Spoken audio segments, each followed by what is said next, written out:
सुनीता किशोर पाटील। आम्ही नाशिकहून आलोय।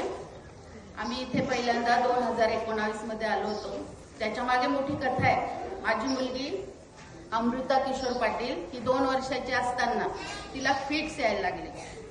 तर फिट आल्यानंतर ती एकदम बेशुद्ध होऊन जायची, तिला काहीच कळायचं नाही। तेव्हापासून मी तिचा सांभाळ करत आले। पण मग आता मोठी झाली तर लग्नाचं वगैरे सगळं टेन्शन झालं। मग आम्हाला कळलं की इथे असं दत्तधाम आहे। मग आम्ही इकडे आलो। तोपर्यंत माझ्या मुलीला दररोज गोळी द्यावी लागायची, सकाळ संध्याकाळ। तिचा डोस वाढत चालला होता। तर म्हणजे मेंदू रोग तज्ञांनी सांगितलं होतं की हिला शेवटपर्यंत गोळी द्यावीच लागेल।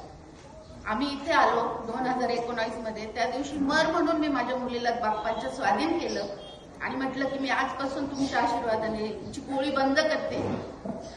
इकडून जाताना आम्ही अक्कलकोटहून गेलो। तर अक्कलकोटला हिला शेवटची फिट आलेली 2019 मध्ये। त्यानंतर आज तागायत बिना गोळीची माझी मुलगी तुमच्या समोर उभी आहे। तिचं लग्न झालं, तिला 2 वर्षाचा गोड मुलगा पण आहे। फक्त आता माझा प्रॉब्लेम झालाय की तिच्या अंगावर थोडे मोस यायला लागले। तर मी पुन्हा तुम्हाला सांगायला येईल की माझ्या मुलीचे मोस सुद्धा बरे झाले। तर मला सांगायचं डेअरिंग नव्हतं।